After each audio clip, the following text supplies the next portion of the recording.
Yemen പ്രധാനമന്ത്രിയെ വധിക്കാൻ America satellite ചിത്രങ്ങൾ ഇസ്രായേലിന് നൽകി എന്ന് ഇപ്പോൾ വെളിപ്പെട്ടിരിക്കുകയാണ്. അപ്പോൾ ഈ മേഖല കേന്ദ്രീകരിച്ചുകൊണ്ട് പ്രധാനമന്ത്രിയും പ്രതിരോധ മന്ത്രിയും അടക്കം ഉന്നത സംഘത്തിൽപ്പെട്ട ഏകദേശം 10ഓളം ആളുകളാണ് മരണപ്പെട്ടത് അല്ലെങ്കിൽ ഇസ്രായേൽ കൊലപ്പെടുത്തത്. ഇതിൻ്റെ രഹസ്യാന്വേഷണത്തിൻ്റെ ഭാഗമായി വലിയ രീതിയിലുള്ള ഒരു അന്വേഷണ രീതി തന്നെയാണ് യമൻ നടത്തിയത്. ആ നടത്തിയതിൻ്റെ തുടർച്ചയായിട്ട് അതിന് ഈ ഇറാൻ അടക്കമുള്ള രാജ്യങ്ങളൊക്കെ ഇതിന് സഹകരിച്ചിട്ടുണ്ട് എന്ന് പറയുന്നു. അതിൻ്റെ രഹസ്യമായിരിക്കുന്ന ഭാഗങ്ങൾ ഇപ്പോൾ ഏറെക്കുറെ പുറത്തു വന്നിരിക്കുകയാണ്. വളരെ ശ്രദ്ധയോടുകൂടിയും വളരെ സുരക്ഷിത മേഖല കേന്ദ്രീകരിച്ചുകൊണ്ടും ഈ ബന്ദവസ്തുള്ള മേഖലയിലാണ് പ്രധാനമന്ത്രി അടക്കമുള്ള ഉന്നതർ അവരുടെ ഹൂത്തി നേതാവായിരിക്കുന്ന അൽ ഹൂത്തി എന്ന് പറയുന്ന ആളുടെ പ്രസംഗം കേൾക്കാൻ വേണ്ടി എത്തിയത്. പുറത്തൊക്കെ വലിയ സുരക്ഷാ സംവിധാന കാര്യങ്ങളൊക്കെ ഉണ്ട്. പെട്ടെന്ന് സുപ്രഭാതത്തിൽ ആക്രമിക്കുന്നു. അത് മിസൈൽ ആക്രമണം നടക്കുന്നു. ബിൽഡിങ്ങിൻ്റെ ഏകദേശം മധ്യഭാഗത്താണ് മിസൈൽ പതിച്ചതെന്ന് പറയുന്നു. അങ്ങനെ തന്നെ പൊട്ടിത്തെറിക്കുന്നു. മരണങ്ങൾ ഒരുപാട് നടക്കുന്നു. ഇതാണ് അവിടെ നടന്നിരിക്കുന്ന സംഭവങ്ങൾ. അപ്പോൾ എല്ലാ രീതിയിലുള്ള പ്രതിരോധ സംവിധാനവും ശക്തമായ രീതിയിൽ നിലനിൽക്കുന്ന ഒരു പ്രദേശമാണ് യമൻ എന്ന് പറഞ്ഞാൽ. കാര്യം എന്ന് പറഞ്ഞാൽ അമേരിക്കയും ബ്രിട്ടനും അടക്കമുള്ള ലോകത്തിലെ ഏറ്റവും വലിയ സൈനിക ബലമുള്ള രാജ്യങ്ങൾ പല തരത്തിലും യമന് നേരെ ആക്രമണം നടത്തുകയും അവിടുത്തെ സൈനിക മേധാവിയെയും ഉന്നതരെയും വധിക്കാൻ വേണ്ടി ശ്രമം നടത്തുകയും ചെയ്തിട്ടും ഇതുവരെ അങ്ങനത്തെ ഒരു സംഭവം നടന്നിട്ടില്ല. അത് അവരുടെ ശ്രദ്ധാപൂർവമുള്ള ഇടപെടൽ മൂലവും അതോടൊപ്പം തന്നെ അണ്ടർഗ്രൗണ്ടിലുള്ള അവരുടെ താമസ സൗകര്യങ്ങൾ അല്ലെങ്കിൽ അതുമായി ബന്ധപ്പെട്ട കാര്യങ്ങൾ അവർ ഉപയോഗിക്കുന്നത് കൊണ്ടുമാണ് അവർ രക്ഷപ്പെട്ടു പോകുന്നത്. ഈ പ്രാവശ്യം അവരുടെ സൈനിക മേധാവികൾക്ക് വിഷയമില്ലെങ്കിൽ പോലും അവരുടെ രാജ്യത്തിൻ്റെ പ്രധാനമന്ത്രിയെ വധിക്കാൻ വേണ്ടി ഇസ്രായേലിന് സാധിച്ചു. അതുമായി ബന്ധപ്പെട്ടാണ് ഇവർ അന്വേഷണം നടത്തുന്നത്. 2023 മുതൽ തന്നെ ഈ മേഖല കേന്ദ്രീകരിച്ചുകൊണ്ട് അക്രമ പരിപാടികൾ യമൻ ആരംഭിച്ചിട്ടുണ്ട്. അത് ഫലസ്തീന് പിന്തുണ നൽകിയിട്ടാണ് അവരത് പറയുകയും ചെയ്തിട്ടുണ്ട്.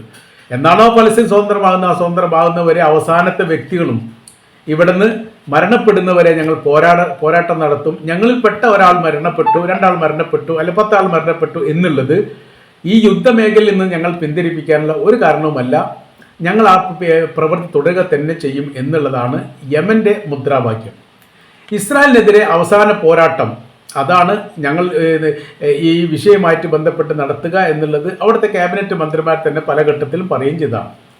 ശത്രുക്കളുടെ മൊബൈൽ ഫോൺ പിന്തുടർന്നുകൊണ്ടാണ് അമേരിക്കയുടെ സാറ്റലൈറ്റ് ചിത്രങ്ങളടക്കം അതിൻ്റെ ചിത്രങ്ങളടക്കം നൽകിയാണ് ഈ ആക്രമണം നടത്തിയെന്നാണ്. ശത്രുക്കളുടെ മൊബൈൽ ഫോൺ എന്ന് പറയുന്ന സമയത്ത് യമനിലെ പ്രധാനമന്ത്രി അടക്കമുള്ള ഉന്നതരുടെ സുരക്ഷാ സംവിധാനങ്ങൾ അല്ലെങ്കിൽ സുരക്ഷാ ഉദ്യോഗസ്ഥർ ഉപയോഗിക്കുന്ന മൊബൈലിനെ ഇവർ പിന്തുടരുകയും അതിൻ്റെ ചിത്രകാര്യങ്ങൾ അല്ലെങ്കിൽ അത് ഏത് ഭാഗത്തേക്ക് പോകുന്നു എന്നുള്ള കാര്യങ്ങളൊക്കെ കൃത്യമായിട്ട് നിരീക്ഷിക്കാൻ വേണ്ടി സാധിക്കും. ആ രീതിയിൽ ഒരു രഹസ്യാന്വേഷണം മാസങ്ങൾക്ക് മുമ്പേ ആരംഭിച്ചിട്ടുണ്ട് എന്നുള്ളതാണ്. ഈ പ്രധാനമന്ത്രി അടക്കമുള്ള ആളുകൾ മൊബൈൽ ഫോൺ ഉപയോഗിക്കുന്നവരല്ല. ഇലക്ട്രോണിക് ഡിവൈസുമായിട്ട് ബന്ധപ്പെട്ട് അവർ അത്തരം പ്രവർത്തികളും ചെയ്യാറില്ല. പക്ഷേ അവരുടെ സെക്രട്ടറിമാരടക്കമുള്ള PM എടുത്ത് അത് മൊബൈൽ ഉപയോഗിക്കുന്നുണ്ട് എന്നുള്ളത് ഇസ്രായേൽ മനസ്സിലാക്കുകയും അതിനെ പിന്തുടർന്ന് കൊണ്ട് പിടിക്കപ്പെടുകയും ചെയ്തു എന്നുള്ളതാണ് മനസ്സിലാക്കാൻ വേണ്ടി പറ്റുന്നത്. അതോടൊപ്പം ചാരന്മാരുടെ സംഘം തന്നെ ഈ മേഖല കേന്ദ്രീകരിച്ചുകൊണ്ട് പ്രവർത്തിക്കുന്നുണ്ട്. വളരെ കൃത്യമായ രീതിയിലും സമയബന്ധിതമായ രീതിയിലുമാണ് പ്രധാനമന്ത്രി അടക്കമുള്ള ഉന്നതർ ഇന്ന പ്രദേശത്തിൻ്റെ ഇന്ന ബിൽഡിങ്ങിൻ്റെ ഇന്ന അകത്താണ് താമസിക്കുന്നത് എന്ന വിവരം പോലും ചോർന്നു പോയിട്ടുണ്ട്. അപ്പോൾ ആ വിവരങ്ങളൊക്കെ അറിയുക എന്നുള്ളത് നിർബന്ധമായിരിക്കുന്ന കാര്യമാണ്. ഇറാനിൽ ഇതിനെക്കുറിച്ച് അവർ പറയുന്നത് എങ്ങനെയാണോ ഇറാനിൽ നടന്ന സംഭവം, എങ്ങനെയാണോ ലെബനാനിൽ നടന്ന സംഭവം, അതിന് സമാനമായിരിക്കുന്ന രീതി ഈ 2 മേഖലയിലും അംഗരക്ഷകരെയാണ് പിന്തുടർന്നത്.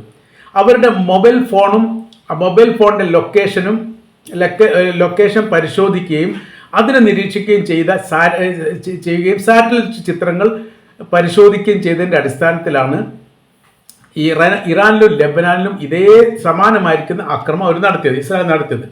അതിന് ഈ സാറ്റലൈറ്റ് ചിത്രങ്ങളുടെ ഈ ഇടപെടൽ അല്ലെങ്കിൽ സാറ്റലൈറ്റ് ചിത്രങ്ങൾ ഇതിലുണ്ട് എന്നുള്ളത് ഇപ്പോഴാണ് യഥാർത്ഥ പ്രകടമായത്. ലെബനാൻ്റെ ആക്രമണവുമായിട്ട് ബന്ധപ്പെട്ട് ഒറ്റുകാരാണ് എന്നുള്ളതും ഇസ്രായേൽ ചാരന്മാരാണ് എന്നുള്ളതും അവർ പറഞ്ഞു കൊടുത്തതിൻ്റെ അടിസ്ഥാനത്തിലാണ് ഇസ്രായേൽ ആക്രമിച്ചത് എന്ന് പറഞ്ഞുകൊണ്ട് അന്വേഷണ റിപ്പോർട്ടുകളൊക്കെ അവർ മടക്കി വെച്ചതാണ്. എന്നാൽ യമൻ കുറച്ചും കൂടി ആധികാരികമായ രീതിയിൽ ഒരു അന്വേഷണം നടത്തി എന്നുള്ളതാണ്. അതിന് നിർദ്ദേശകാര്യങ്ങൾ നൽകിയതും ഇങ്ങനെ സാധ്യത ഉണ്ട് എന്നുള്ളതിൻ്റെ വിവരങ്ങൾ യമന് നൽകിയതും ഇറാനാണ്. അവർക്ക് ഇങ്ങനെ ഉണ്ടാവാനുള്ള സാധ്യതയുണ്ട്, അതല്ലാതെ ചിത്രങ്ങൾ സഹിതം കൃത്യമായ രീതിയിൽ അവർക്ക് കിട്ടാൻ വേണ്ടി സാധിക്കുകയില്ല എന്നുള്ളത് കൊണ്ട് ഈ രീതിയിൽ അന്വേഷിക്കാൻ വേണ്ടിയിട്ടാണ് ഇറാൻ്റെ ഉത്തരവുണ്ടായത്, അല്ലെങ്കിൽ ഇറാൻ അങ്ങനെ നിർദ്ദേശിച്ചത്. ആ അടിസ്ഥാനത്തിലാണ് അന്വേഷണം നടത്തിയത്. ഈ മേഖല കേന്ദ്രീകരിച്ചുകൊണ്ട് ഇസ്രായേലിൻ്റെ ചാരന്മാർ എത്താത്ത രീതിയിലുള്ള എല്ലാ സംവിധാനങ്ങളും എല്ലാ കാലത്തും യമൻ്റെ സർക്കാർ ഒരുക്കിയിട്ടുണ്ട്, സൈനികർ ഒരുക്കിയിട്ടുണ്ട്. ഹൂത്തികളുടെ നിയന്ത്രിത മേഖലയിൽ പ്രത്യേകിച്ച് ഇതിന് ശക്തി കൂടുതലുമാണ്, അതായത് നിരീക്ഷണവുമായിട്ട് ബന്ധപ്പെട്ട കാര്യം.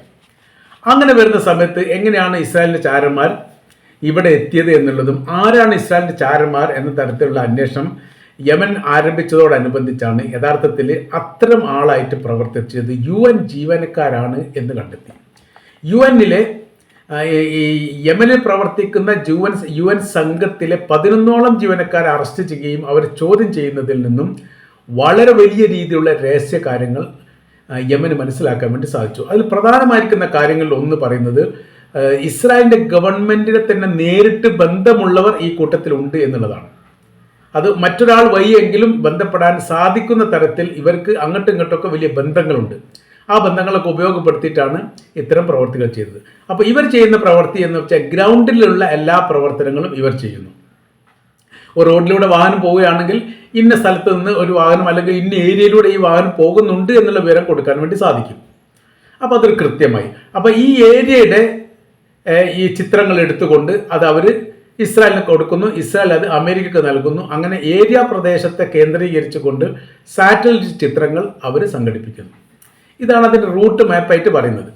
അപ്പോൾ അതിൽ മൊബൈലിൻ്റെ ടവർ വലിയ പ്രധാനപ്പെട്ടതാണ്. ഏത് ടവർ കേന്ദ്രീകരിച്ചു കൊണ്ടാണ് എന്ന് മനസ്സിലാക്കാൻ പറ്റും. ഒരു മൊബൈൽ ഫോൺ, ഒരു സെക്യൂരിറ്റിയുമായിട്ട് ബന്ധപ്പെട്ട ഒരാൾ മൊബൈൽ ഫോൺ ഉപയോഗിച്ചുകൊണ്ട് ഏത് ഏരിയയിലൂടെ പോകുന്നുണ്ട് എന്ന് സാറ്റലൈറ്റ് ചിത്രങ്ങൾക്കപ്പുറം ഇവിടെ തന്നെ ലൊക്കേഷൻ നോക്കിയിട്ട് മനസ്സിലാക്കാൻ വേണ്ടി പറ്റും. അപ്പോൾ ഇന്ന മൊബൈൽ ഉപയോഗിച്ചുകൊണ്ട് ഇന്ന മന്ത്രിയുടെ സെക്രട്ടറി ഇന്ന ഏരിയയിലൂടെ പോയിട്ടുണ്ട് എന്ന് പറയുന്ന സമയത്ത് സമാനമായ രീതിയിലുള്ള പരിശോധന സാറ്റലൈറ്റ് മുഖാന്തരം എടുക്കുകയും ഇന്ന ഏരിയയിൽ ഇപ്പോൾ നിലവിൽ അവരുണ്ട് എന്ന് മനസ്സിലാക്കുകയും ചെയ്തു. ആ മനസ്സിലാക്കിയിരിക്കുന്ന വിവരങ്ങൾ അമേരിക്ക ഇസ്രായേലിനോട് പറയുന്നു. ഇസ്രായേൽ ഈ ചാരവിഭാഗമായിരിക്കുന്ന UN സംഘം പ്രതിനിധികളോട് പറയുന്നു. UN സംഘം പ്രതിനിധികൾ ഈ ഉള്ള സ്ഥലം എവിടെയാണോ അവിടേക്ക് പരമാവധി അവർക്ക് എത്താൻ പറ്റുന്ന രീതിയിലോ നുഴഞ്ഞു കയറാൻ പറ്റുന്ന രീതിയിലോ അല്ലെങ്കിൽ ഈ പ്രദേശത്തുള്ള ആരെങ്കിലും സ്വാധീനിച്ചോ കൃത്യമായ രീതിയിലുള്ള താമസ ബിൽഡിങ്ങിനെ കുറിച്ചുള്ള വിവരങ്ങൾ ലഭ്യമാക്കുന്നു. ആ ലഭ്യമായിരിക്കുന്ന വിവരം ഇതാണെന്ന് ഉറപ്പുവരുത്തിയതിന് ശേഷം അതെന്ത് ചെയ്യുന്നു? ഇസ്രായേൽ സർക്കാരിന് നൽകുന്നു. ഇസ്രായേൽ സർക്കാർ അത് അമേരിക്കക്ക് നൽകുന്നു. അമേരിക്ക അതൊന്നും കൂടി പരിശോധിച്ചിട്ട് ഉറപ്പുവരുത്തിയതിന് ശേഷമാണ് പിന്നീട് എന്ത് ചെയ്യുന്നത്?